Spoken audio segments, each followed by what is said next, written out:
Greetings, beloved chosen one. Welcome to this sacred moment. There's a reason this moment feels different. There's a reason your spirit is leaning in before your mind can fully grasp why. Something within you already knows. This is not random. In the Bible and Christian life, 1:1 holds deep significance, often symbolizing divine alignment, the Holy Trinity, and God's singular focus on His purpose for you. It reflects the unity of Father, Son, and Holy Spirit, pointing to a moment of spiritual awakening and divine calling. You didn't find this video by accident. God has orchestrated this sacred moment, drawing you here to witness His divine plan unfolding. Join our global faith community. Share in the comments where you're watching from, your city or country, and type 111 to proclaim your trust in God's perfect alignment for your life. Chosen ones, prepare your heart, for God is about to prove why He chose you. This isn't a breakthrough you forced through sheer will.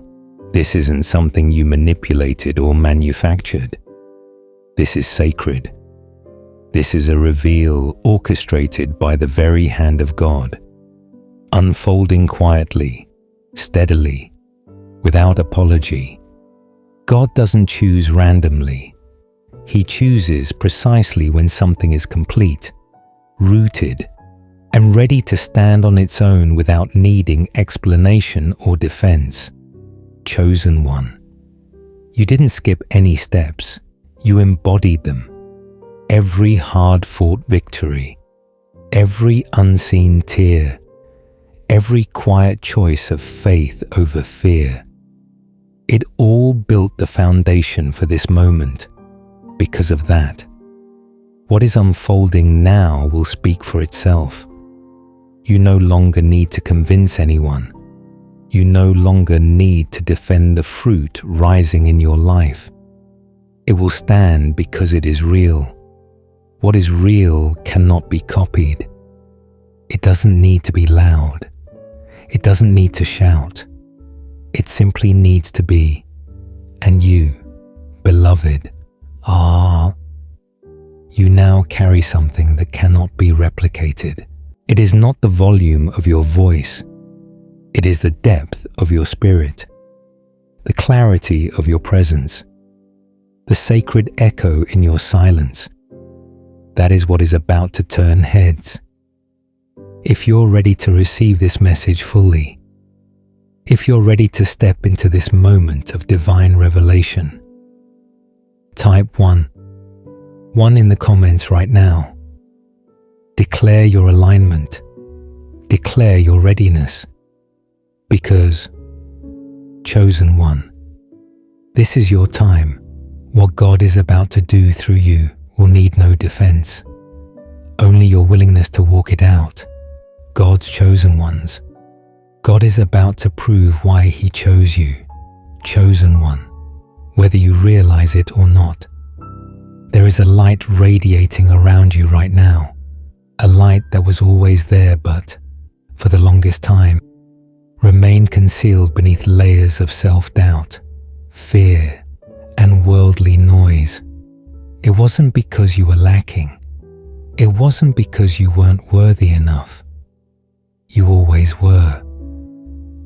The reason that light now shines so unmistakably is because you became clear, crystal clear, clear about who you are, who you're not, what you carry, what you release, where your peace resides, and most importantly, who sent you and why you were sent.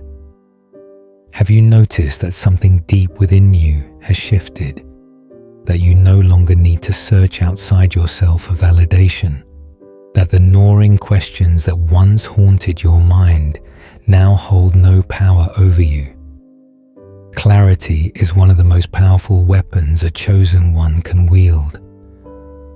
Because when clarity takes root, fear loses its grip. The enemy can no longer distort your vision with distractions and lies. That is exactly what has happened in your life.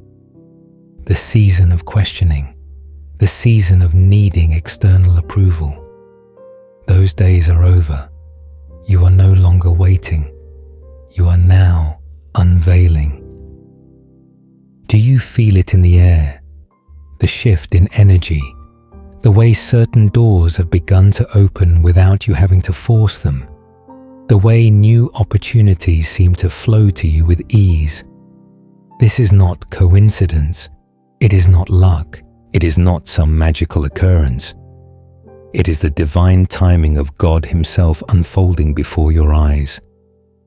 Isaiah chapter 60 verse 1 states, "Arise, shine, for your light has come, and the glory of the Lord rises upon you."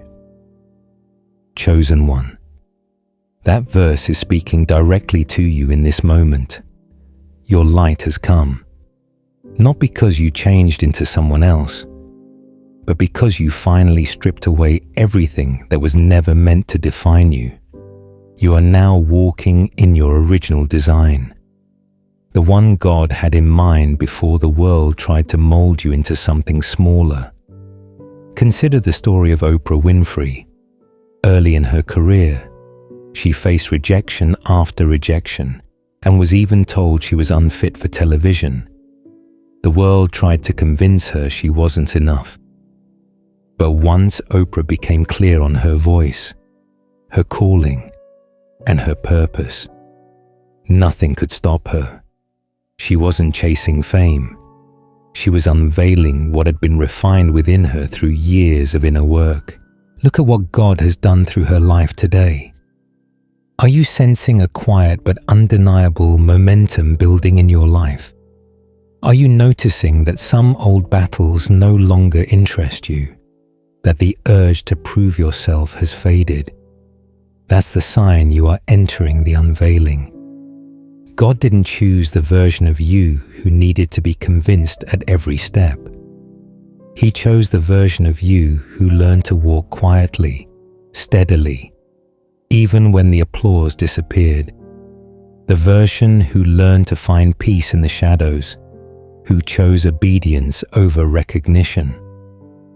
Psalm chapter 37 verses 5 through 6 confirms, "Commit your way to the Lord, trust in Him, and He will act.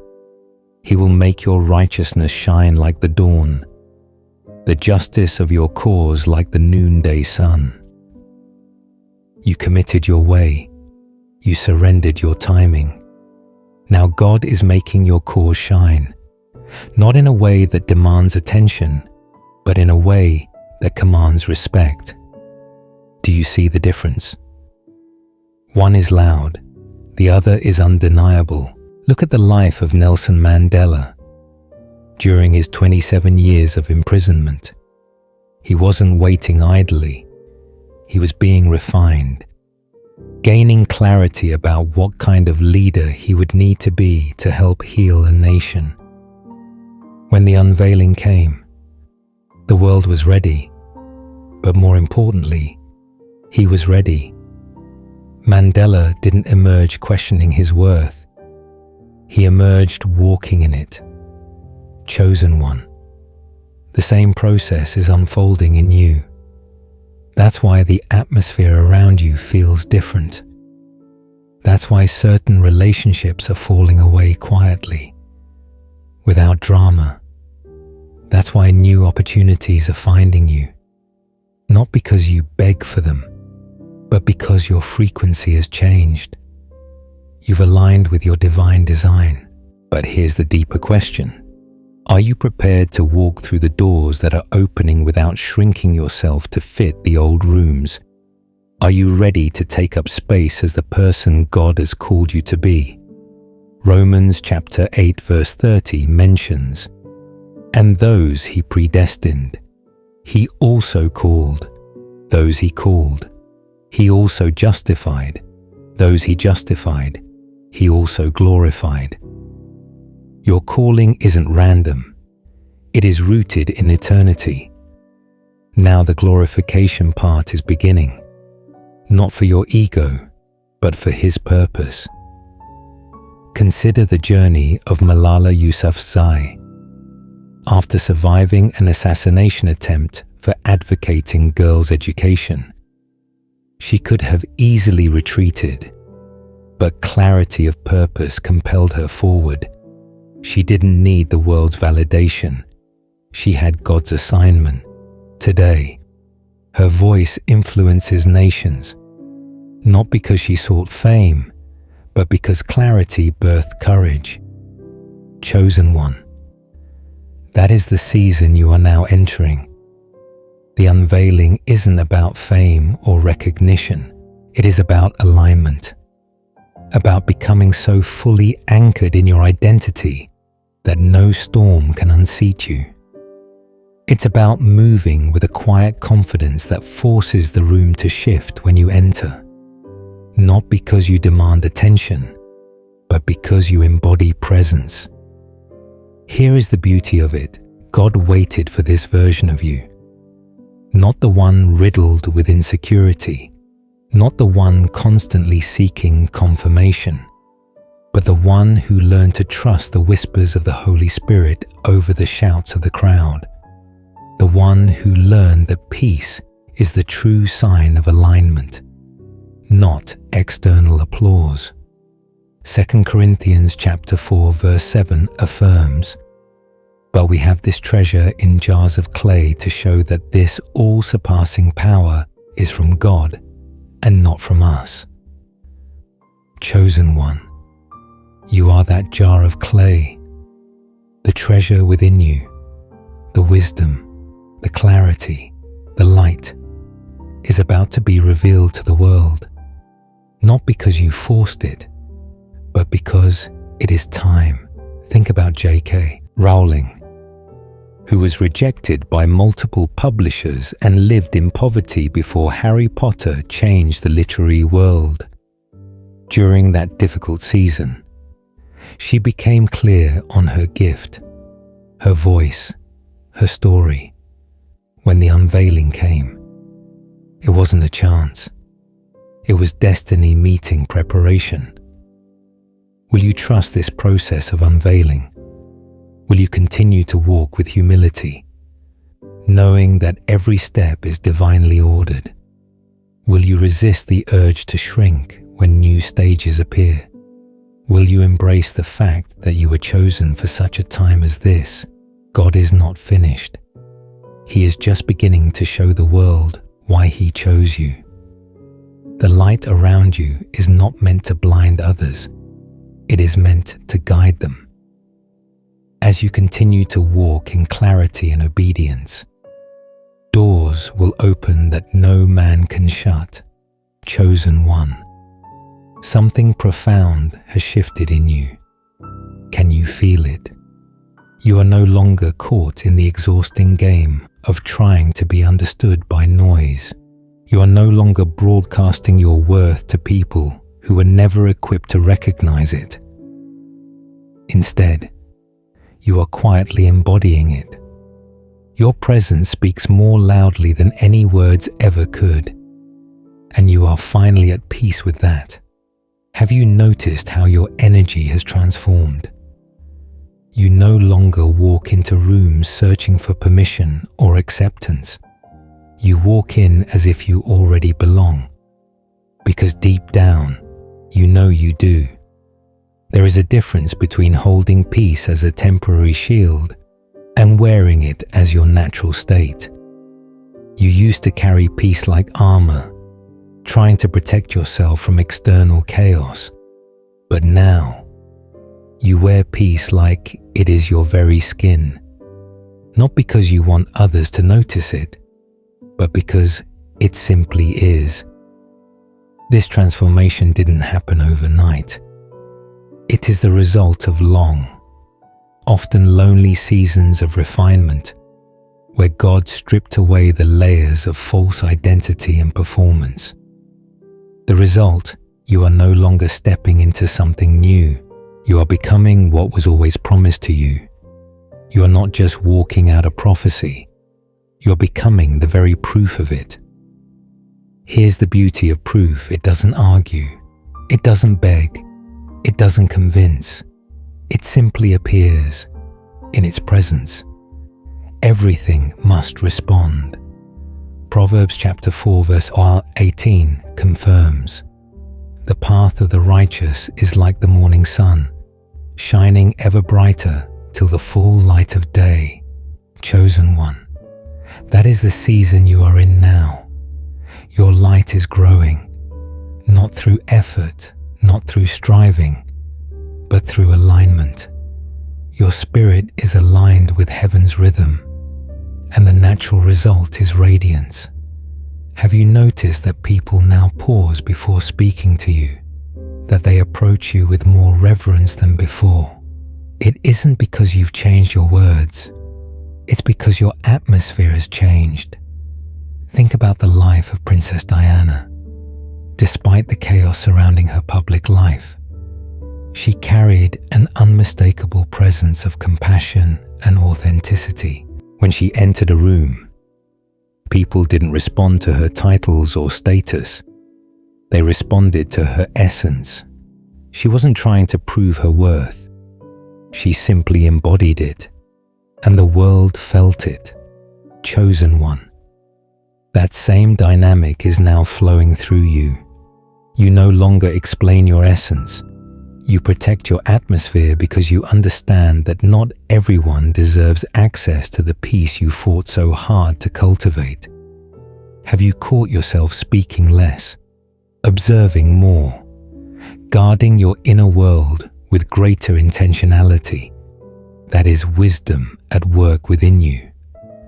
You are realizing that your life no longer needs a narrator.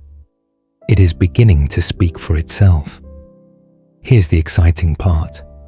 Those who dismissed you before will soon be unable to ignore the undeniable evidence of God's hand on your life. Isaiah chapter 41 verse 10 assures, "So do not fear, for I am with you. Do not be dismayed, for I am your God. I will strengthen you and help you. I will uphold you with my righteous right hand." You've been upheld even when you didn't feel strong. Now, as heaven moves on your behalf, the pieces are falling into place with a divine precision that cannot be explained away as luck or coincidence. Consider Howard Schultz, the former CEO of Starbucks, raised in a poor housing complex. He didn't enter boardrooms looking for permission. Once he became clear on his vision and worth, he led with quiet authority. He wasn't driven by the need to be noticed. He let the results of his leadership speak for him. That's the level of spiritual leadership you are stepping into now. Have you noticed the subtle yet powerful ways your life is shifting? Conversations are becoming deeper. Opportunities are appearing without force. Relationships are refining themselves, some fading away, others deepening with purpose. This is not about attention, it is about evidence. The evidence that you have grown, the evidence that you have been chosen, the evidence that heaven is moving pieces behind the scenes that you could never orchestrate in your own strength. Romans chapter 8 verse 31 proclaims, "What then shall we say in response to these things? If God is for us, who can be against us, chosen one?" The undeniable flow of favor you are beginning to experience is heaven's confirmation, not man's approval. The shifts in your life are a divine signal to those around you. You don't have to declare, "I've grown." Your presence declares it for you. You don't have to shout, "I'm chosen." The supernatural alignment of your life now whispers it in ways no one can deny. Look at Elon Musk. Love him or hate him, he carries a presence rooted in vision. When he enters a room, his ideas and conviction often shift the atmosphere. He's not seeking to be liked. He is walking in clarity. Likewise, chosen one, you are walking in spiritual clarity now. Clarity creates a gravitational pull. People, opportunities, and divine resources are drawn to those who know who they are and whose they are. But here's the key question. Will you remain anchored in this peace? When the spotlight increases, will you continue to protect your atmosphere when new voices try to gain access to your heart? The higher you rise, the more important your boundaries become. 2 Timothy chapter 1 verse 7 reminds us, "For the Spirit God gave us does not make us timid, but gives us power, love, and self-discipline." Power without discipline is dangerous. Power with discipline is unstoppable. Reflect on the journey of Rosa Parks. With one quiet act of defiance, she shifted the entire civil rights movement. She didn't shout. She didn't seek attention. She sat down in clarity and conviction, and the ripple effect changed history. Chosen one, you are now carrying that same level of potential. The way you carry yourself, the way you move in rooms, the way you speak or choose not to. All of it is shaping the atmosphere around you. Are you prepared to let your life speak louder than your words? Are you willing to stop explaining yourself to those who are not equipped to understand your calling? Are you ready to trust that the divine alignment unfolding before you is confirmation enough? Chosen one. This is what divine timing truly looks like. Have you felt it? Not rushed, not forced, not loud, but perfectly placed in ways that your human mind could never have orchestrated. You are now witnessing the supernatural precision of God's hand moving in your life. It's not about striving anymore. It's not about hustling harder or trying to crack some invisible code. It is about alignment. You are finally in sync with the sacred blueprint God has been holding for you all along. Can you feel the difference? The peace that comes when you stop striving and start receiving what was already written for you. You are not being elevated to impress anyone. You are not here to prove your worth to those who once overlooked you. You are being positioned, placed with intention to fulfill a purpose far bigger than what the world around you can currently see. That is why this moment is so sacred. It is not simply a shift in your personal life. It is the unveiling of why God chose you in the first place. Here's the breathtaking truth. This is only the beginning. Are you prepared for what is coming? Are you willing to embrace it with humility and faith? Ecclesiastes chapter 3 verse 1 reminds us, "There is a time for everything and a season for every activity under the heavens." Chosen one, this is your season. It is not unfolding because you pushed harder or shouted louder. It is unfolding because your soul has finally caught up to the blueprint God has been safeguarding since the foundations of the earth. What once felt delayed was never denied. It was preparation. It was alignment waiting to meet readiness. Think about the life of Moses. For 40 years, he was hidden in the wilderness, shepherding sheep, not realizing that he was being prepared to lead a nation. When the divine timing came, Moses didn't have to force the Red Sea apart. He simply obeyed God's command, and the supernatural unfolded. Chosen one, you're in that kind of moment. The shift you are sensing is not random. It is divine timing catching up with eternal truth. You do not need to chase what is already written. Let that sink in. How much energy have you spent in the past trying to force doors open that were not ready? How many sleepless nights were spent wondering why things weren't moving faster? Now, all of that striving is falling away. What is written for you is already in motion. The script of your destiny is being activated by the hand of God Himself. Are you ready to trust that process? Habakkuk chapter 2 verse 3 states, "For the vision is yet for an appointed time. It hastens toward the goal, and it will not fail. Though it tarries, wait for it, for it will certainly come. It will not delay." Chosen one, though it may have felt delayed, what is happening now will not fail.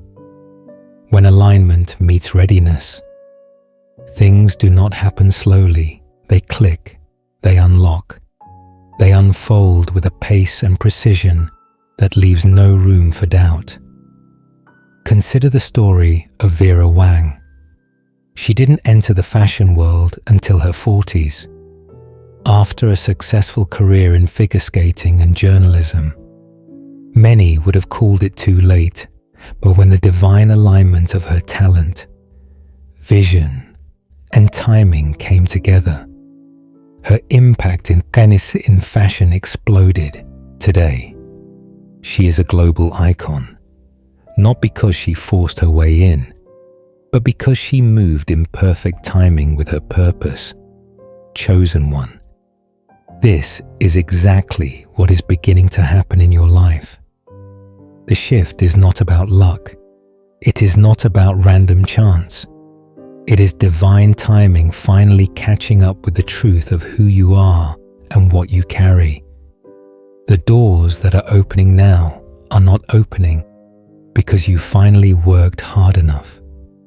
They are opening because your spirit has aligned with heaven's calendar. But here's the deeper question. Will you trust this divine flow without trying to revert to old patterns of control? Will you resist the urge to overthink and simply allow God to orchestrate what He has always intended for you? Isaiah chapter 60 verse 22 affirms, "When the time is right, I, the Lord, will make it happen." Are you ready to let Him make it happen without your constant striving? Look at the life of Morgan Freeman. He didn't achieve mainstream fame until he was in his 50s. The world might have counted him out. But divine timing had other plans. When the appointed time came, his talent met opportunity in such a way that the results were undeniable. Chosen one. What God is orchestrating in your life will be equally undeniable right now. You are standing at the intersection of readiness and destiny. Can you sense it? The way old struggles no longer weigh you down the same way. The way clarity has replaced confusion. The way peace has replaced anxiety. This is not random. It is the fruit of years of unseen preparation. Now, heaven is releasing what was always meant to find you. You didn't hustle harder to make this happen. You didn't finally crack the code after endless striving. What is happening now is the natural result of spiritual maturity and surrender. When your soul catches up to God's blueprint, doors swing open, not because you forced them, but because they were always yours to walk through. Chosen ones. As you stand at the threshold of divine revelation, poised to witness the undeniable reasons why God has set you apart, the journey does not conclude with this powerful confirmation. Instead, it opens the door to a deeper, more sacred calling that resonates within your spirit. This next message builds upon the truth of your divine selection. inviting you to step boldly into the path of walking closely with Jesus. It calls you to embody His Spirit, reflect His love, and carry His power in every decision and action. You are not merely chosen to receive God's favor. You are called to live out a legacy of faith, moving in alignment with Christ's purpose, guided by His wisdom, and strengthened by His grace. Let this transition prepare your heart to embrace the profound responsibility and privilege of following in His footsteps.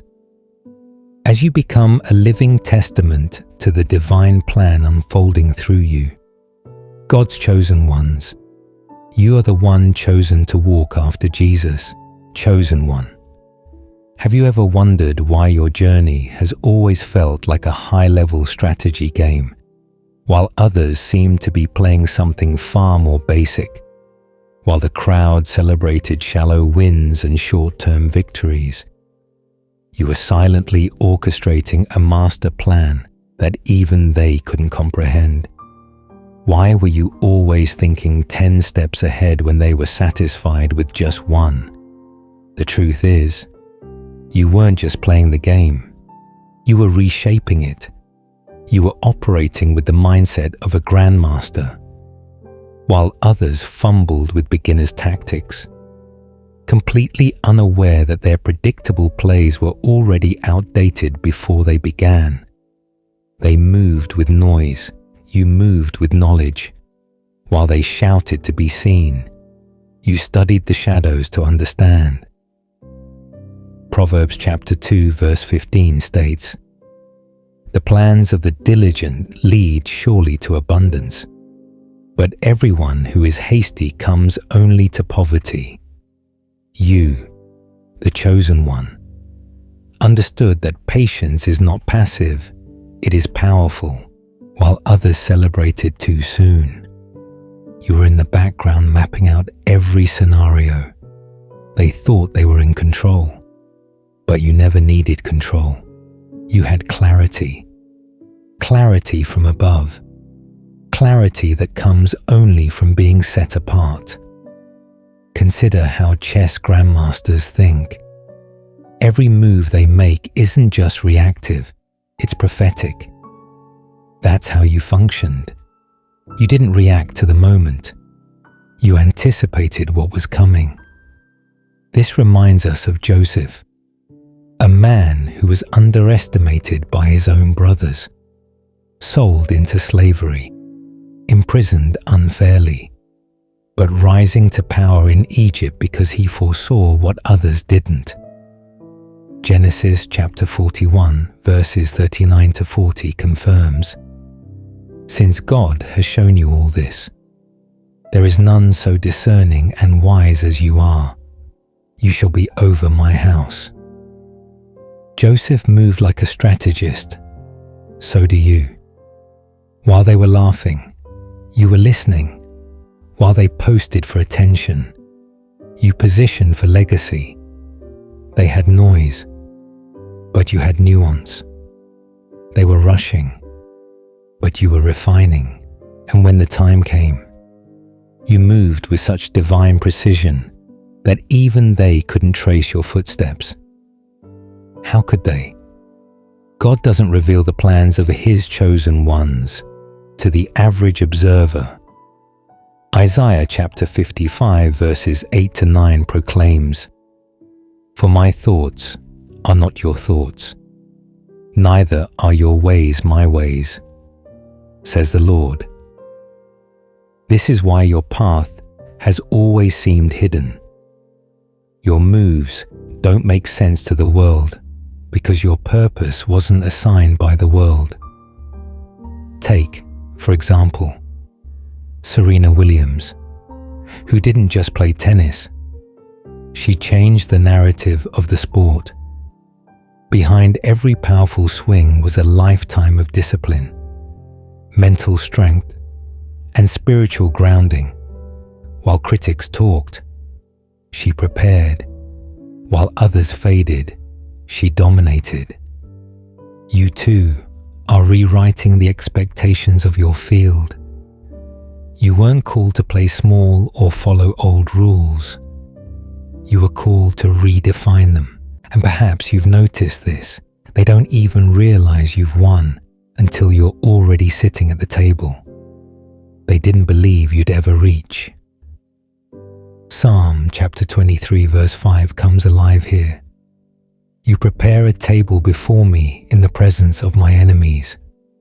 You anoint my head with oil, my cup overflows. Isn't that what just happened? You moved in silence, guided by the Spirit, while they mistook you for someone unprepared. By the time they looked up, you weren't just a player in their game, you were the architect of the outcome. Consider Nipsey Hussle, who invested quietly in his community, building empires while others chased applause. He saw the long game. He thought like a leader.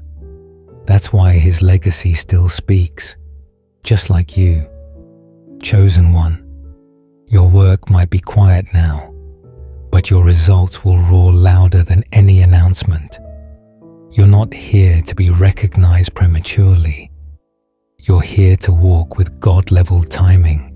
And don't forget Esther, a woman who said nothing at first, but studied everything.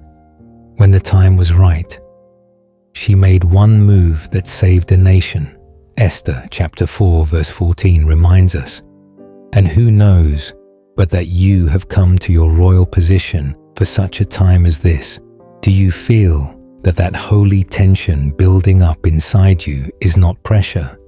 It's preparation. It's proof that you are the one chosen to walk after Jesus, not with imitation, but with intention. You have been trained in the quiet so that you could strike in the spotlight.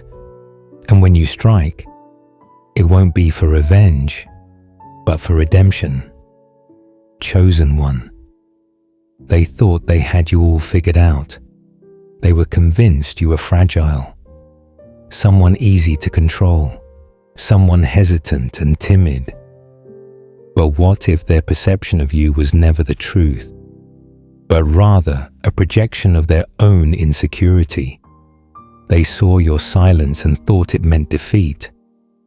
They watched you stand still and assumed you were frozen.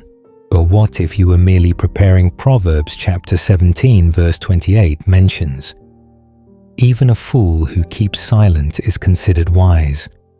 When he closes his lips, he is deemed intelligent. Have you realized yet, chosen one, that your silence was never a sign of weakness, but a sign of wisdom?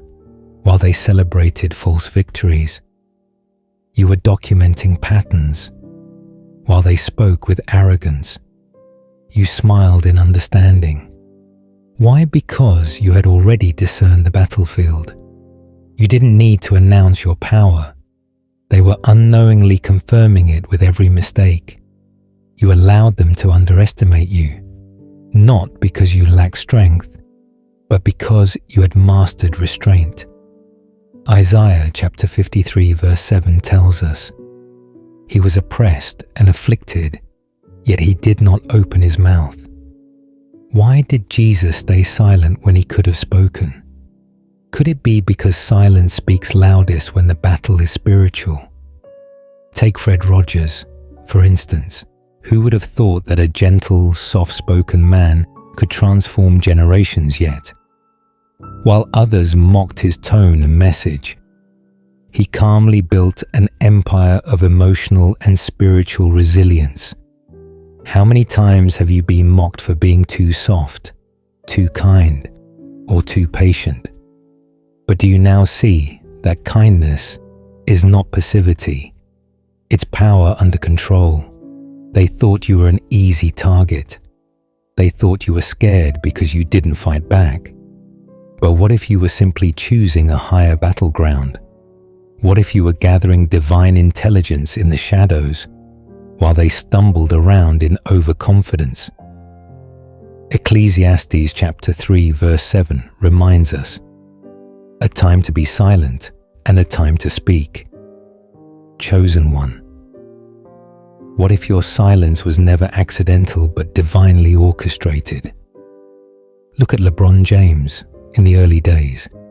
He was scrutinized from every angle when he made the decision. People ridiculed him, but instead of clapping back, he focused forward. Years later, he became more than just a basketball player. He became a movement. Could it be that your purpose is unfolding in the same way, quiet now, but unstoppable when the timing aligns? And let's ask this: why do the arrogant always stop paying attention? Why do they become so intoxicated by control that they miss the rising of a storm right beneath them? Could it be that you were never meant to match their volume, but to surpass their vision? They thought you were losing just because you didn't play by their rules, but you weren't trying to win their game. You were rewriting the entire board while they competed against a version of you that no longer exists. You are preparing the next chapter. Galatians chapter 2 verse 20 states, "I have been crucified with Christ, and I no longer live, but Christ lives in me." Can they truly fight someone who's already been reborn? Consider Bethany Hamilton, the surfer who lost her arm, but returned to the waves with more power than ever. Did people not say her career was over? And yet, didn't she prove that adaptation is divine strategy? Are you beginning to understand that you are also being equipped to rise through what was meant to ruin you while they slandered your name? Were you not working in silence on something eternal while they wasted time on petty competition? Were you not aligned with God's greater plan? Romans chapter 8 verse 18 affirms, "I consider that our present sufferings are not worth comparing with the glory that will be revealed in us." Do you sense it? Chosen one, that glory is no longer just approaching, it's stirring. Chosen one. Have you ever wondered why your calmness unsettled them more than their chaos ever affected you? Why did your patience make them nervous while their impulsive moves only revealed their desperation, while they rushed into battles without a plan? Were you not watching silently, calculating every possible outcome? Have you realized yet that what others mistook for stillness was actually your strategy while they were playing checkers, fast, loud, and full of emotion? You were mastering chess with divine precision. Their tactics were reactionary, based on ego and momentary wins. Yours, on the other hand, were rooted in foresight, wisdom, and spiritual discipline. They tried to knock you off balance, but it was their own ground that was crumbling beneath them. Psalm chapter 62 verse 6 confirms, "He only is my rock and my salvation, my fortress. I shall not be shaken." You, chosen one, are unmovable, not because you're stubborn, but because you're anchored in something eternal. They set traps. They whispered lies. They tried to stain your name with rumors and assumptions, but none of it touched you. Did it? Why not? Because you never stepped into their arena. You never played their game. You allowed them to fight illusions while you stayed grounded in your truth. Isn't that the mark of someone walking after Christ? Matthew chapter 10 verse 26 assures, "So do not be afraid of them, for there is nothing concealed that will not be disclosed, or hidden that will not be made known." Everything they tried to weaponize against you only exposed them, and every attempt to bury you only planted the seed of your next season. Think about Harriet Tubman, a woman underestimated, hunted, and surrounded by danger at every turn. Yet, she didn't react emotionally. She moved with intelligence, grace, and prophetic timing. She freed not only herself, but hundreds of others. She wasn't loud, but she was legendary. You too are walking in the same pattern. You didn't retaliate. You remain rooted. And that's what made you unstoppable. Even when they thought they had the upper hand, they were unknowingly playing into your foresight. Isn't that something? While they assumed you were naive, you had already mapped out their next 5 moves. You didn't need to speak to defend yourself. The silence was already speaking for you. Ecclesiastes chapter 9 verse 11 states, "The race is not to the swift, nor the battle to the strong, but time and chance happen to them all. But time isn't random for the chosen, it's divine." You moved when the Holy Spirit said move, not when emotion told you to react. You never required their approval because your assignment was never dependent on their applause. That's why you didn't have to compete by their standards. They didn't realize that while they were chasing recognition, you were being refined. By the time they figured out that you weren't the person they assumed you were, the relationship was already dismantled naturally, without force. Why? Because God is not just a healer, He's a divider. 2. Luke chapter 12 verse 51 proclaims, "Do you think I came to bring peace on earth? No, I tell you. But division. He removes what cannot go with you into your next chapter." Look at Vincent van Gogh in his lifetime. He was mocked, misunderstood, and disregarded. The world didn't see his genius until long after he passed. Yet, in his obscurity, he kept painting. He didn't paint to be accepted. He painted because he was anointed. You too create from purpose, not pressure. You lead not from ego, but from calling. And that's why they couldn't box you in, because you've already outgrown every space they tried to confine you in. And here's the beauty of your journey. You let them believe they were in control. You didn't need to correct them. You let them talk. Let them move. Let them celebrate fake victories because you already knew where the real power was. Every moment they thought they were outsmarting you was a moment you were allowing them to confirm what you already foresaw. Proverbs chapter 26 verse 27 reminds us, "Whoever digs a pit will fall into it. If someone rolls a stone, it will roll back on them." And so it did. Quietly. Poetic justice without you lifting a finger. Take Simone Biles, a global gymnastics icon.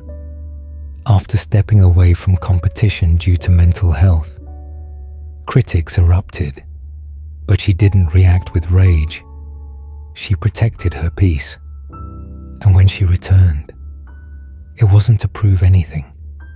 It was to reclaim what was always hers. You mirror that energy. You didn't fold. You fortified. You didn't shrink. You sharpened. And when the moment was right, you made your move. Checkmate. But not out of revenge, out of revelation, because, chosen one, you were never just playing the game, you were transforming the board. And those who once overlooked you now realize they were never playing with a pawn. They were facing royalty in disguise, chosen one. Have you ever felt like someone was waiting for you to fail, closely watching you, silently studying you, hoping you'd finally slip? Have you ever asked yourself why they cared so much about your every move? Why did they track your footsteps as though your life was a spectacle for their entertainment? What made them so certain they knew how you would react, when to expect your breakdown, and exactly how to predict your next step? They assumed you were an easy target, someone they could shadow, manipulate, or break. But what happened when the person they were trying to monitor vanished? What do you think ran through their minds when the noise stopped and silence took over? Your disappearance was never a sign of weakness. It was a revelation of wisdom. It was not an exit. It was elevation. Isaiah chapter 26 verse 20 instructs, "Go, my people, enter your rooms and shut the doors behind you. Hide yourselves for a little while until his wrath has passed by." You didn't just fall silent. You became untouchable. You didn't run away. You rose above. While they were busy trying to absorb your light, you were quietly retrieving everything that was stolen: your power, your purpose, your voice. Have you realized yet that sometimes the most dangerous version of you is the one they can no longer track? What do manipulators fear the most? It's not confrontation. It's unpredictability. You stopped feeding them. You stopped responding. You stopped existing in their frame of reference. And when they look for you, you were nowhere to be found. Not because you were hiding, but because you had ascended. Proverbs chapter 4 verse 7 states, "Wisdom is the principal thing, therefore get wisdom, and with all thy getting, get understanding." You weren't breaking down, you were building up, but in a place where they couldn't reach you, in a realm they were never meant to access. Take a moment to think about Satoshi Nakamoto, the anonymous creator of Bitcoin. After changing the course of global finance forever, he disappeared without fame, without spotlight, without trace. While the world speculated, he moved in silence. His impact didn't require his presence. You, chosen one, carry the same spiritual technology. You don't need to be seen to be significant. When you vanished, the power dynamic shifted. They couldn't predict your next move because your steps were now ordered by God. Why did they start to panic once you stopped playing their game? Why did silence disturb them more than your words ever did? Because their entire strategy was built on your visibility, your energy, your response. Once you withheld those things, their sense of control crumbled. Micah chapter 7 verse 8 proclaims, "Though I have fallen, I will rise. Though I sit in darkness, the Lord will be my light." You didn't just remove yourself, you rewrote the rules, and in doing so, you broke their hold. Think about David Bowie, who reinvented himself so many times that no one could ever pin him down. One moment he was Ziggy Stardust. The next he was the thin white Duke. He disappeared and reappeared with more power, more vision, and more clarity. He wasn't avoiding the world. He was controlling his access. So are you. You've reached a level where your absence speaks louder than their attacks ever could. They told themselves that you must be broken, that you must be hiding out of shame, that their games had finally crushed your spirit. But tell me, chosen one, how can someone be broken when they're building? Job chapter 23 verse 10 assures, "But he knows the way that I take. When he has tested me, I will come forth as gold." They didn't realize that your silence was the forge, that your absence was the altar, and that while they were laughing, you were being purified. Let's talk about Benedict Cumberbatch, a man who was once kidnapped and tied up in South Africa. Most people would break under that kind of pressure, but he didn't. He stayed calm, found an opportunity, and escaped. When asked later how he remained so focused, he said it changed his perspective forever. He came back stronger, wiser, and more grounded. That's the energy you embody now. You didn't disappear because you were afraid. You disappeared to expand. And have you noticed something else? The more you withheld access, the more powerful your presence became. By limiting their ability to monitor you, you took away their illusion of power. When you stopped speaking, they lost their leverage. When you refused to explain yourself, they had nothing left to twist. Lamentations chapter 3 verse 26 states, "It is good that one should wait quietly for the salvation of the Lord." In your waiting, you were winning. In your silence, you were being saved. They assumed you had nothing left. But chosen one, you were building everything they couldn't see. You were laying bricks in secret. You were drawing blueprints from the Spirit. And soon, what's been hidden will be revealed. What was quietly built will publicly reign. Chosen one, you've mastered something they can't comprehend, the art of missing out. While the world glorifies showing up for every opportunity, every fight, every spotlight, you've learned something sacred. You don't have to attend every invitation to chaos. You no longer react just to prove a point. You don't feel the need to defend your name. You don't even drop clues about your next move. Why should you? Isaiah chapter 42 verse 2 speaks of the servant of the Lord. He will not shout or cry out, or raise his voice in the streets. That's you now, still focused and beyond reach. Have you felt how unsettling that is to people who once relied on tracking you? When they realized they could no longer predict you. Why do you think the paranoia set in? Why did they start checking your pages? Reading your silence like it was a language they didn't understand, while they watched your digital footprints. You left none, while they whispered questions about your whereabouts.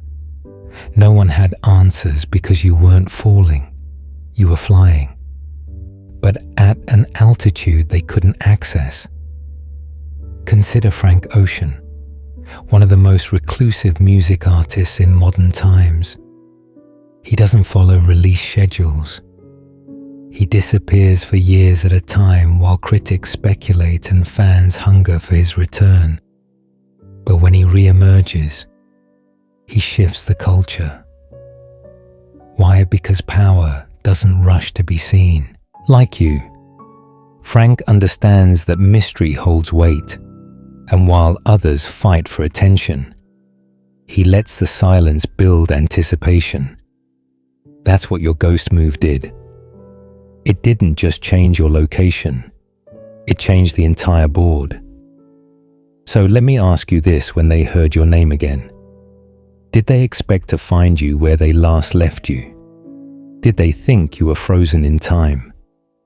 Still trying to prove yourself, still trying to fit in, but when your name resurfaced, it carried weight, not because you forced it to, but because your absence had made your presence more powerful. John chapter 3 verse 8 states, "The wind blows wherever it pleases. You hear its sound, but you cannot tell where it comes from or where it is going." That's the chosen energy you now carry, unseen, but undeniable. And by the time they noticed you again, you were already miles ahead, building, stacking victories in silence, preparing for something that not even your former self would have been ready for. You didn't just move in silence, you matured in it. They wasted time watching your past while your future was being constructed in real time. They studied your footprints, not realizing you had started flying. 1 Peter chapter 5 verse 6 assures, "Humble yourselves, therefore, under God's mighty hand, that he may lift you up in due time." That due time has arrived, and you're no longer in the same league. Look at Björk, the Icelandic singer known not only for her eccentricity, but her complete disregard for convention. She disappears from the public, then reappears with something so visionary that the industry has to catch up. She doesn't need validation. She exists above it, like her. Your lane is too unique to be crowded. You're not just advancing, you're shifting timelines. You're not just building, you're birthing blueprints. And this is the great divide between you and them. They need an audience. They need applause. They need confirmation. But you've discovered something rare. True power doesn't ask to be seen. It just moves. Real power doesn't seek external support because it's internally sustained. Proverbs chapter 13 verse 7 captures it perfectly. One pretends to be rich, yet has nothing. Another pretends to be poor, yet has great wealth. You are that quiet wealth. You are that unseen strength. You are that hidden fire that doesn't flicker. It consumes. Think of Amelia Earhart, the pioneering aviator who broke through societal boundaries to chase the skies. Her story wasn't driven by applause. It was fueled by vision. Even in her mysterious disappearance, she became legendary. Her courage wasn't loud. It was locked in action, like you. She wasn't seeking agreement. She was chasing destiny. And whether they applauded or not, she flew. So now, what is more dangerous? Someone who needs validation or someone who no longer craves it? What frightens them more, your silence or your strategy? Because what they've now realized is this: you didn't just grow stronger, you grew beyond them. And real power doesn't knock. It arrives when it's ready, without warning, without explanation, and without the need to be understood. Chosen one. Have you ever considered how fragile their illusion of control really was? What were they holding on to, if not your attention? Why did they assume you would always be available to respond, to react, to defend yourself? Was it because your former self once gave them that power, or because they never imagined that you would grow past their reach? They thought they could keep up. They convinced themselves they were ahead of the game. They believed your presence was permanent, your patience was passivity, and your responses were guaranteed. But what happened when you went silent? What happened when your patterns dissolved and their routines no longer applied? Psalm chapter 46 verse 10 reminds us, "Be still and know that I am God." That stillness you embraced wasn't weakness, it was worship. And when you vanished from their strategy, they found themselves lost in their own game. They depended on your energy as fuel. They weren't playing for a purpose. They were playing for ego. Their confidence wasn't internal. It was borrowed from your presence. Every time they triggered you, they waited. Every time they whispered doubt, they paused for your return. But what do you think happened when you no longer gave them what they craved? When the echo chamber went quiet? Who were they without your light? Look at Lauryn Hill, who at the peak of her fame disappeared from the public eye. Critics accused her of being unstable, unpredictable, and ungrateful. But behind the silence, she was detoxing from a system that tried to drain her soul. Years later, when she spoke. She did so with fire, clarity, and depth the industry wasn't ready for, like Lauren. You chose to disconnect, not because you couldn't keep up, but because you outgrew the environment. You came to a full stop. No more explaining yourself. No more returning to chaos just to prove your strength. You made the most radical move a chosen one can make. You gave no access, no rebuttals, no clarifications, no open doors. And in that void, the entire game fell apart. Isaiah chapter 41, verse 12 declares, "Though you search for your enemies, you will not find them. Those who wage war against you will be nothing at all." You didn't have to destroy them. They dismantled themselves when you withdrew your attention. They expected a fight, but you gave them silence. They expected defense, but you gave them distance. And in that quiet space, they had no one left to battle but their own shadows. You were building, you were thinking, you were ascending. And while they debated your worth, you were stepping deeper into your anointing. Have you ever realized how your stillness exposed their instability? Consider Rick Rubin, the legendary music producer. Unlike most in his field, he avoids the spotlight, lives with minimal possessions, and speaks rarely. Yet behind the scenes, he shaped more musical revolutions than almost anyone alive. He works in silence, not for secrecy, but for purity. He understands what you now know wisdom whispers while ego screams. They thought your silence meant defeat. They assumed your lack of response proved they were right. They convinced themselves you were irrelevant because you didn't speak their name.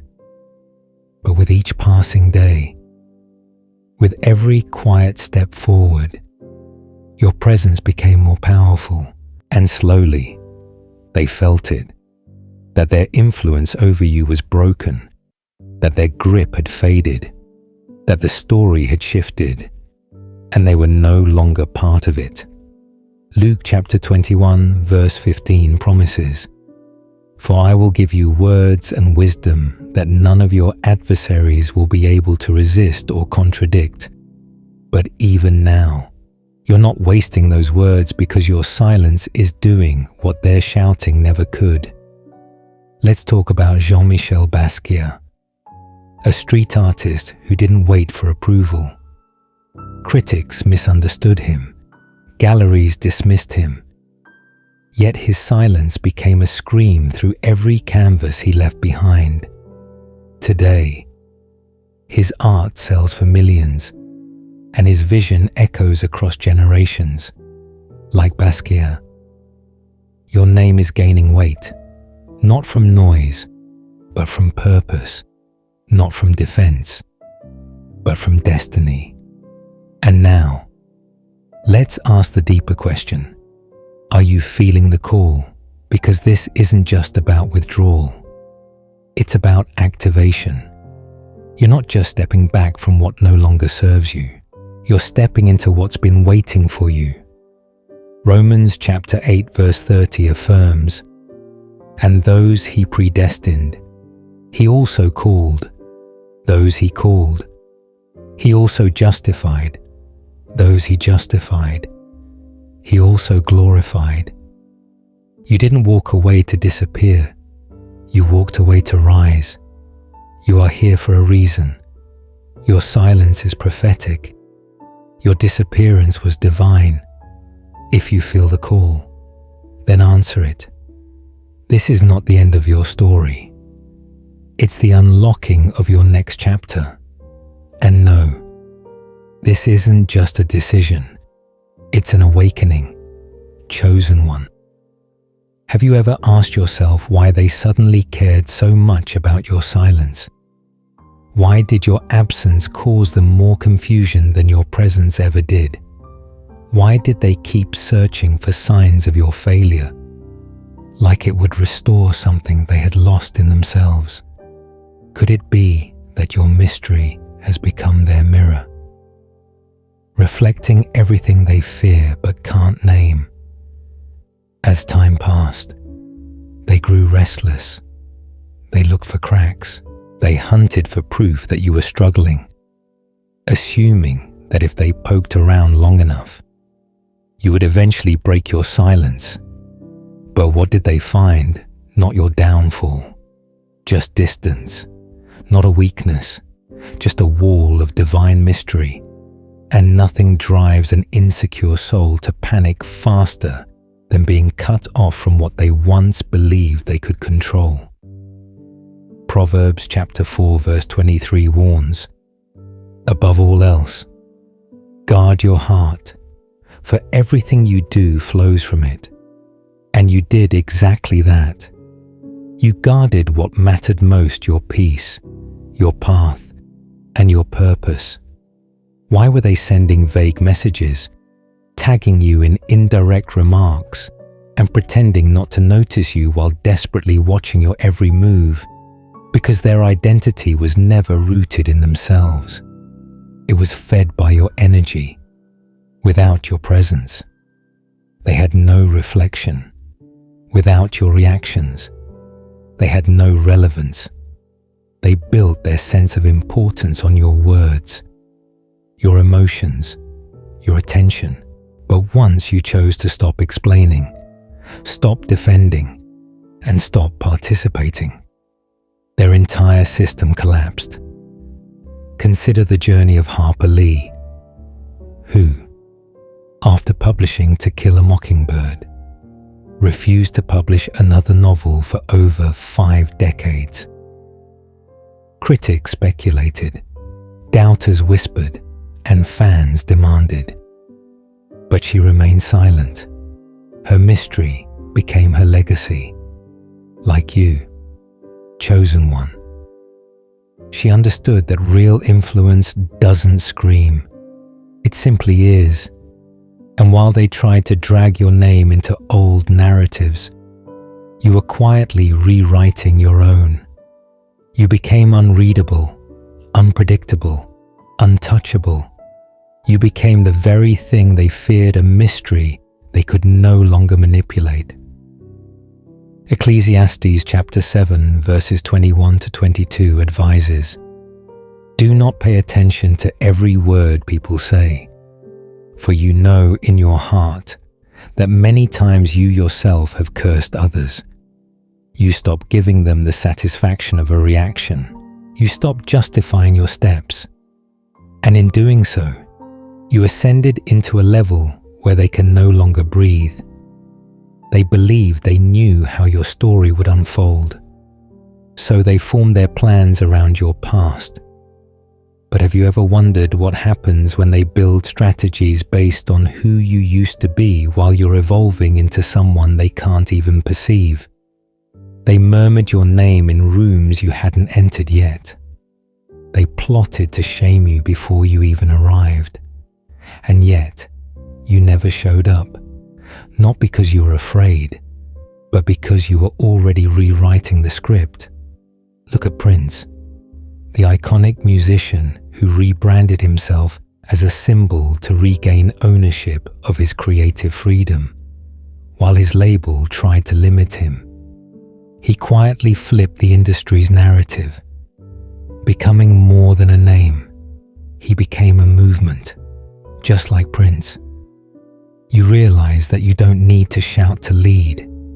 You don't need to fight on their terms when you've already outgrown the entire structure.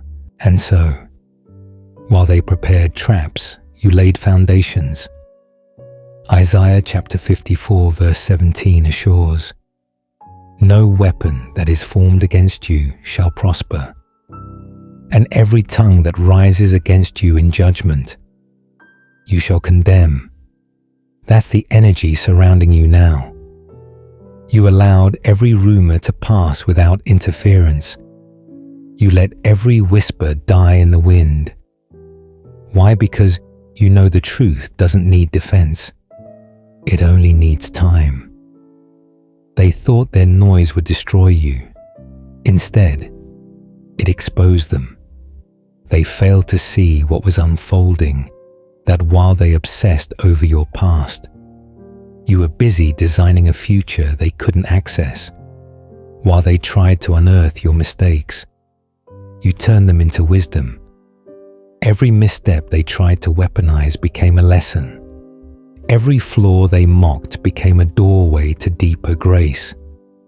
Romans chapter 5 verses 3-4 reminds us, "We rejoice in our sufferings, knowing that suffering produces endurance, and endurance produces character, and character produces hope, and that hope, chosen one, is now your armor."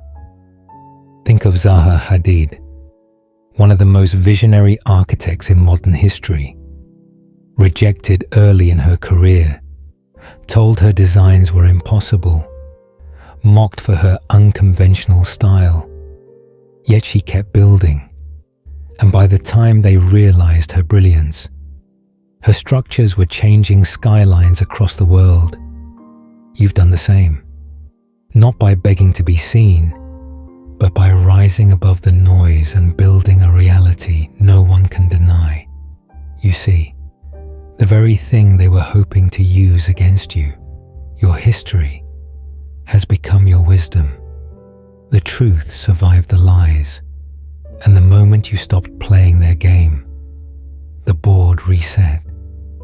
They kept trying to provoke a reaction, but you gave them nothing. Why? Because you were never just another player. You were always the architect of the entire board.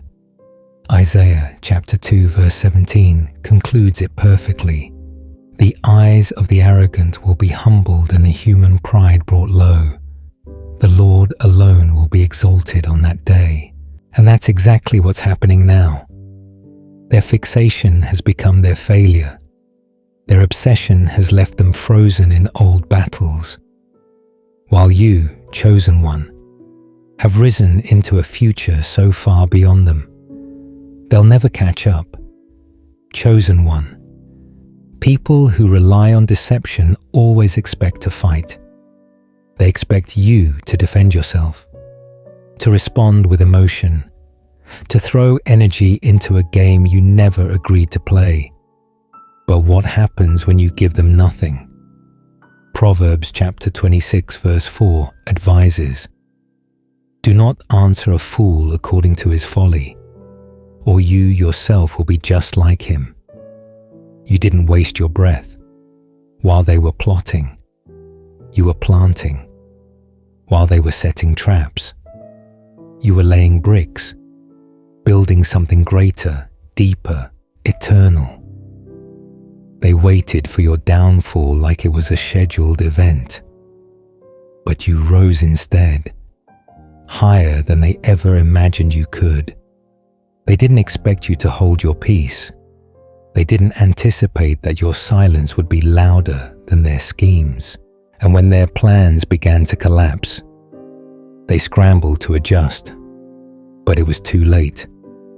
You had already outgrown the battlefield. You had already advanced to the next level. Take Brian Chesky, co-founder of Airbnb, in the early days. He was mocked, dismissed, and rejected by countless investors who couldn't see the vision. But he stayed focused. He didn't clap back. He didn't respond with bitterness. He worked. He refined. He built. And when his critics looked up, he had already revolutionized the industry. That's exactly what you've done. Chosen one. Not through retaliation, but through reinvention. They believed they had control. But what gave them that illusion? Your former accessibility, your old need for approval. That's gone now. The influence they once held no longer exists. Isaiah chapter 8 verse 10 proclaims, "Devise your strategy, but it will be thwarted. Propose your plan, but it will not stand. For God is with us. You didn't beat them by fighting back. You beat them by leaving the ring. You let them play themselves out of the game while you elevated beyond their reach.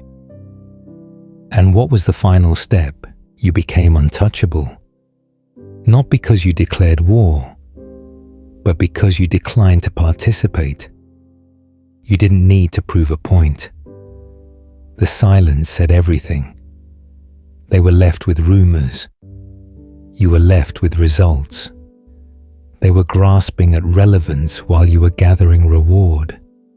They tried to hold you, but found they had nothing, not a chance, because they thought time was on their side.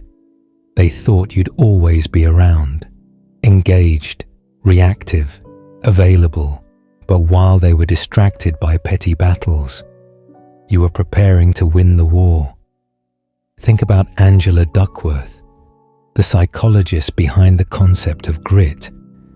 She studied people who succeeded not because they were the loudest or most gifted, but because they were relentless, quiet, consistent, focused, while your enemies were obsessed with defeating you in the moment. You were grinding in silence, building a future they never saw coming. They were too emotional, too invested in your failure, too blind to realize you had already moved on to something greater. And now, the entire script is reversed. The very ones who mocked you, dismissed you, doubted you, those same voices now speak your name in disbelief, not with ridicule, but with regret. What changed? You didn't argue. You ascended. Psalm chapter 118 verse 22 declares, "The stone the builders rejected has become the cornerstone." That's your story. The one they thought wouldn't make it became the very foundation that outlasts them all. And while they remain stuck in confusion, you have become a blueprint for divine turnaround. They're trying to understand it now. They're studying you like a code, asking questions they once laughed at, trying to reverse engineer how you got here, but they'll never figure it out. Not because it's hidden, but because it was never built with their approval in mind. And that's what stings the most. It's not your success that breaks them. It's their irrelevance to it. They had no part in your rising. They can't claim a piece of your process. And now they can't even find the door to reach your level.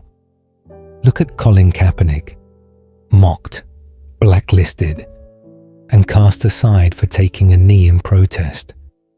They tried to erase him, but he stayed silent, and his silence grew louder than their noise. Now, years later, his name is etched into a movement. He didn't respond. He endured, just like you. Your silence wasn't weakness. It was weaponized wisdom. There was no need for petty retaliation, no clapbacks, no debates, just unshakable elevation. 2 Thessalonians chapter 3 verse 3 assures, "But the Lord is faithful, and he will strengthen you and protect you from the evil one." That protection is what shielded you while they plotted. That strength is what carried you while they mocked. And now that you've risen, it's irreversible. What hurts them the most isn't your victory. It's that they were never the ones to hand it to you. They wanted to provoke you into becoming the victim instead.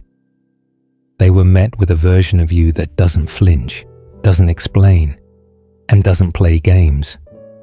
They were met with silence, success, and the crushing realization that they were never a threat to begin with. Chosen one. They scoffed at your vision, mocked your goals, and rolled their eyes every time you spoke about your calling. They made declarations, loud, dismissive, and cruel. They swore you'd never make it without them. that your path was impossible, that your dreams were delusion. Psalm chapter 31 verse 18 states, "Let their lying lips be silenced, for with pride and contempt they speak arrogantly against the righteous at the time." Their arrogance was mistaken for authority. But what happened when you refused to stay where they placed you back then, while you were still within arm's reach? They treated you like a nobody. They could afford to ignore your worth as long as you hadn't yet ascended. You were trying, striving, still in their shadow, and as long as you played small, they felt tall. But what happened when you moved past them, when you exceeded their expectations, defied their labels, and became someone they could no longer explain? Suddenly, the desperation began to show. They expected you to crawl back, to beg for a seat at their table. They were so sure you'd come running for their validation that it never occurred to them you never needed it in the first place. Now they're disoriented, watching from afar, whispering your name in spaces where they once rolled their eyes. Luke chapter 6 verse 11 notes, "But they were furious and began to discuss with one another what they might do to Jesus." And isn't that how it always goes with the chosen? The very ones who doubt you soon become obsessed with understanding your rise. Consider Tyler, the creator, a musician once laughed at, banned from countries, and disrespected in mainstream media. He didn't fight back. He created. He evolved. He let the music speak. Years later, he's a Grammy-winning visionary with his own lane, while his early critics have faded into irrelevance. Just like you, they laughed, but now they study. Now their group chats have become whisper campaigns. Their gossip has turned into fascination. They're analyzing your every move, dissecting your strategy, wondering how the one they dismissed has become the one they quietly admire. They watch with mixed emotions, curiosity, awe, and just enough jealousy to keep them stuck. And the deeper irony, you don't even notice. You don't chase their approval anymore. You don't flinch when they drop hints, test waters, or try to slide back into your narrative, because you finally see them for what they are: opportunists, not allies. Their praise feels just as performative as their criticism once did. Proverbs chapter 19 verse 5 states, "A false witness will not go unpunished, and whoever pours out lies will not go free." They had their chance to stand beside you. Instead, they chose to doubt, and now they have to sit with that. Meanwhile, you've become the main event. They're in the background now, spectators, not participants, watching from the sidelines, hoping for a glimpse, wishing for a response. But the truth is, you don't owe them one. You never did, whether they cheer or criticize. The show continues, not because of them, but in spite of them, because by the time the spotlight shifted, they were no longer laughing. They were staring in stunned silence.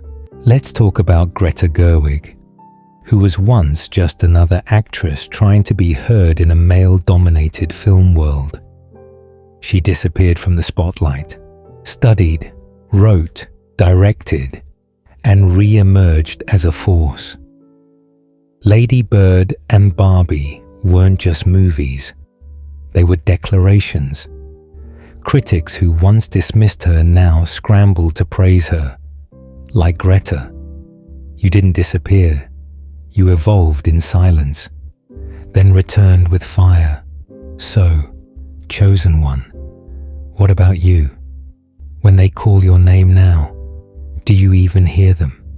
Do you feel the need to respond, to explain your glow up, to clarify your climb, or do you simply walk in it, unbothered, untouchable, unmoved? Isaiah chapter 21 verse 17 proclaims, "The arrogance of man will be brought low and human pride humbled. The Lord alone will be exalted on that day."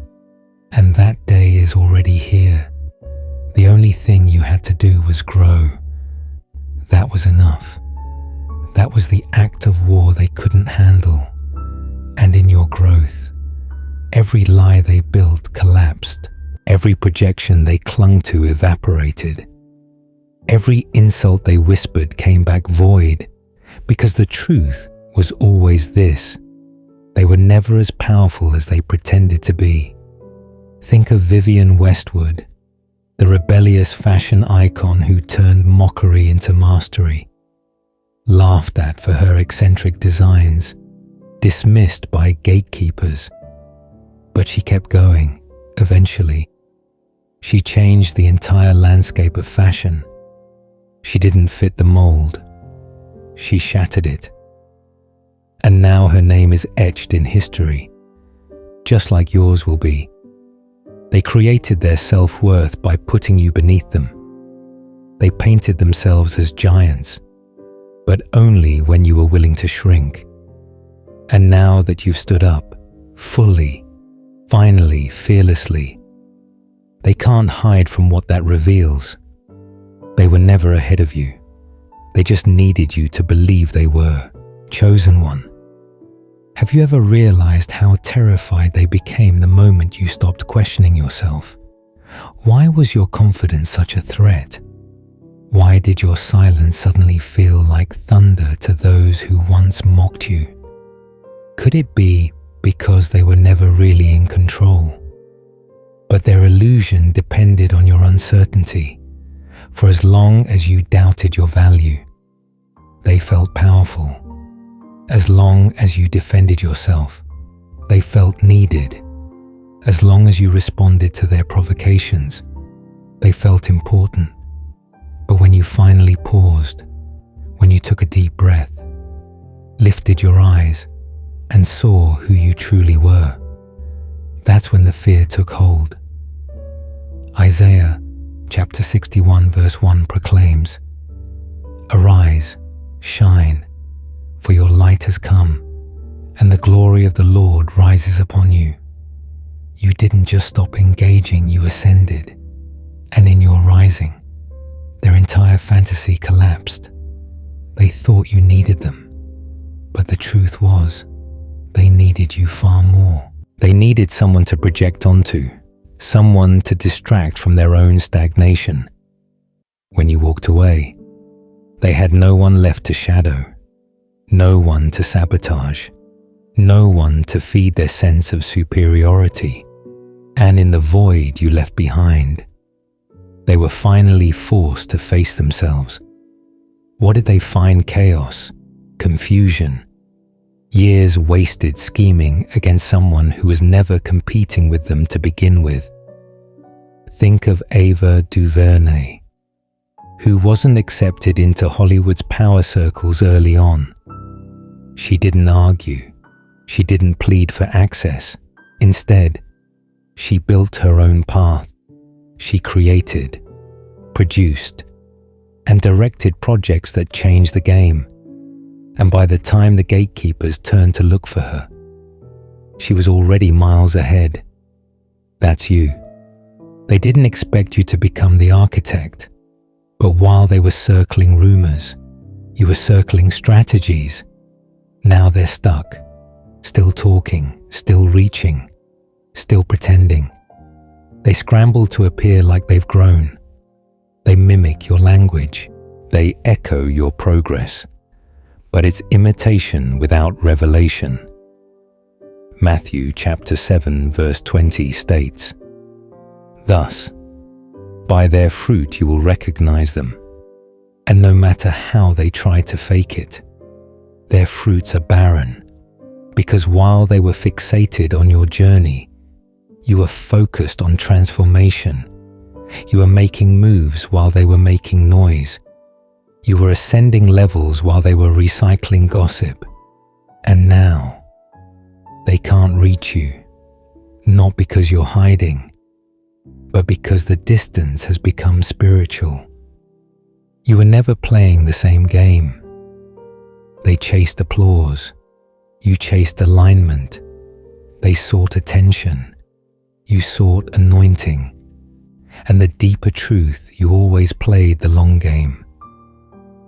Remember Satya Nadella, the CEO of Microsoft, while the world was focused on flashy startups and trending tech. He quietly transformed Microsoft from the inside out, focusing on sustainability, long-term growth, and cultural restoration. Today, the company is more powerful than ever. Nadella didn't chase hype. He cultivated legacy. So did you. While they celebrated shallow wins, you were constructing something eternal. They thought you were out to compete, but your eyes were never on them. Your focus was always higher, broader, deeper. You moved with strategy while they moved with ego. And now that the results have spoken, the chasm between you is undeniable. Ecclesiastes chapter 3 verse 11 reminds us, He has made everything beautiful in its time, and the time of your unveiling is now. They don't understand how they lost. They don't understand why they can't reach you. But here's the truth. Not everyone deserves a seat at your table. Some people weren't meant to eat. They were meant to watch. And while they ignored you in the kitchen, mocked you during preparation, and laughed during labor, now they linger outside the door, hoping to be noticed when the feast is finally set. Think of Steve Lacy, who spent years being overlooked as the quiet guitarist in a group before releasing solo music that captivated the world.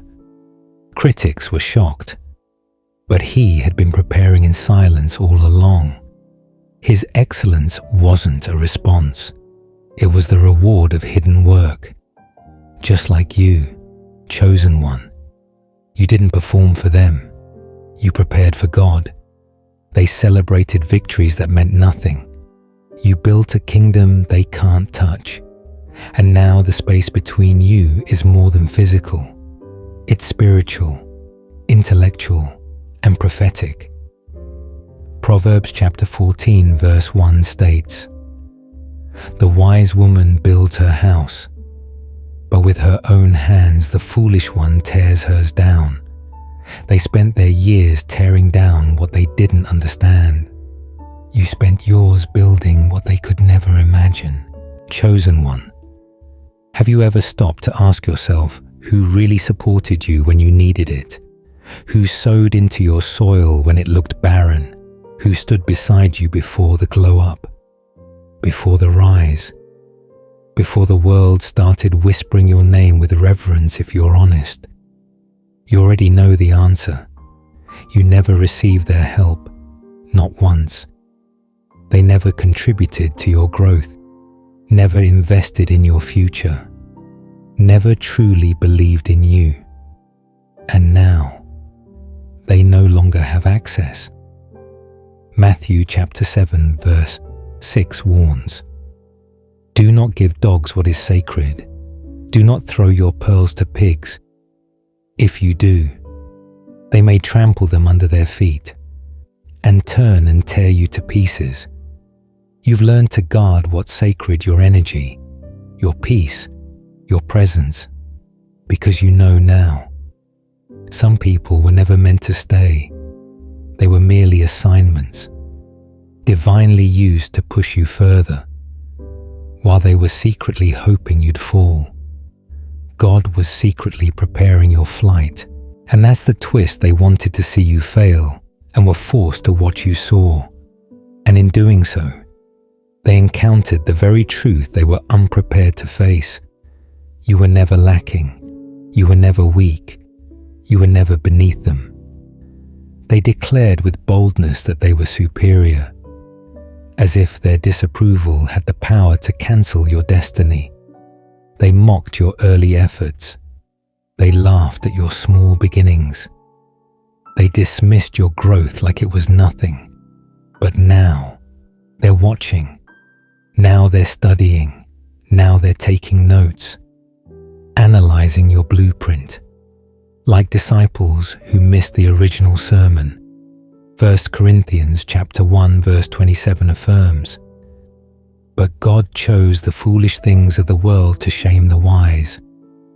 What they considered foolish has become the standard. What they dismissed has become divine. Look at Issa Rae, once laughed at for making low-budget YouTube content that the industry didn't take seriously.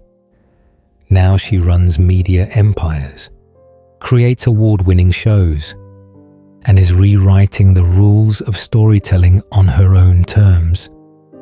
She didn't need their platform. She built her own. That's exactly what you've done.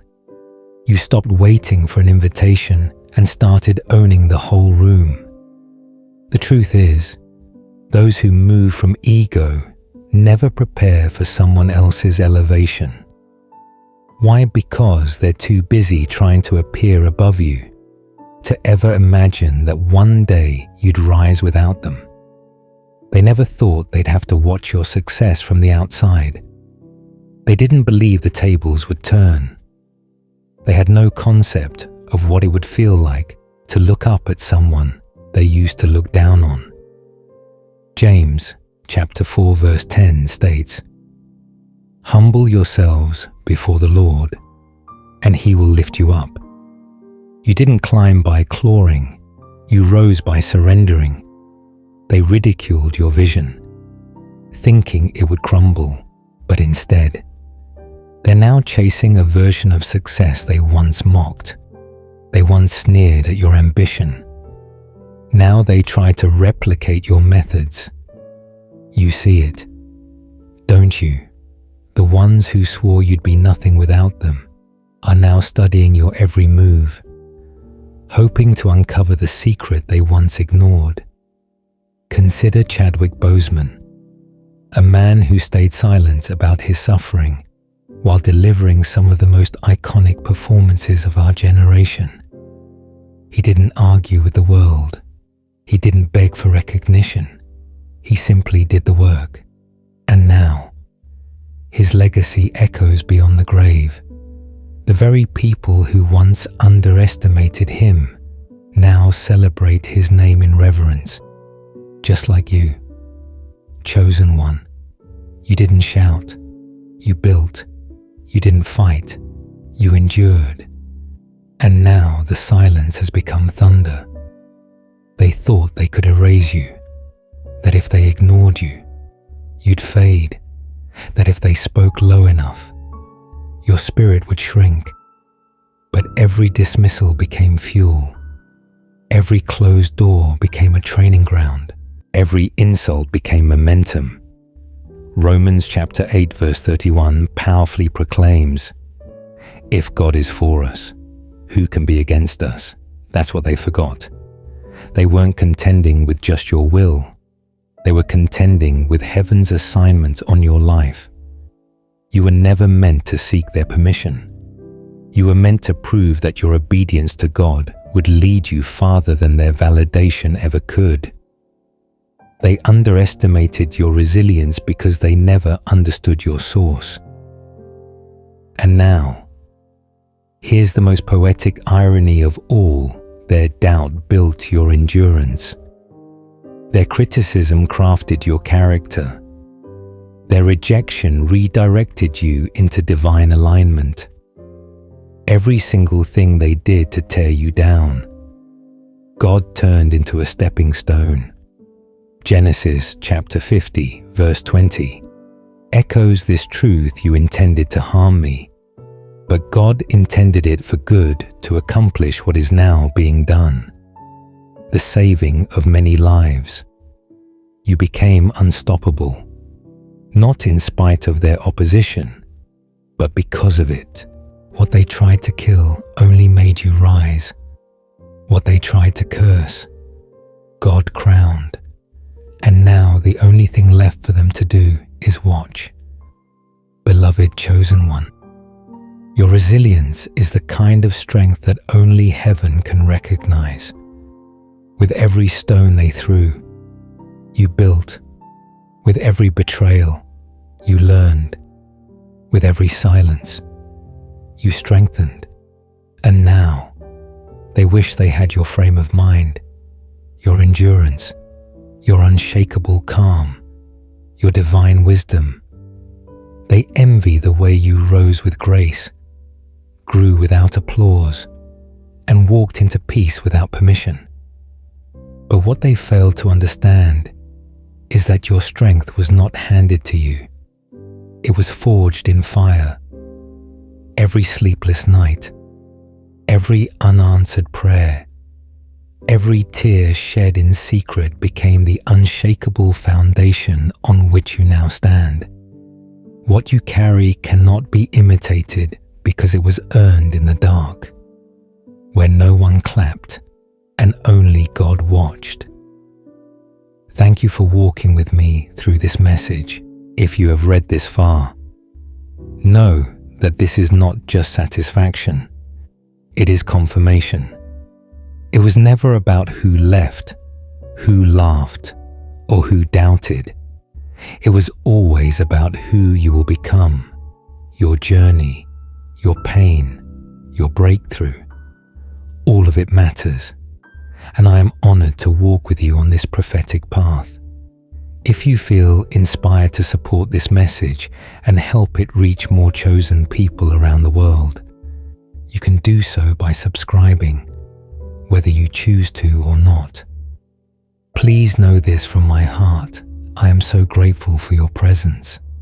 Your energy here is already a gift. You do not need to plant seeds to be seen. You are already family.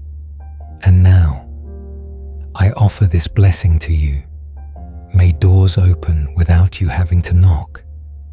May peace surround you like a shield. May those who tried to bury you have no choice but to witness your blossoming. And may the fire that forged you never burn you again, but only light your way. Keep rising. Keep being chosen. Keep being sacred.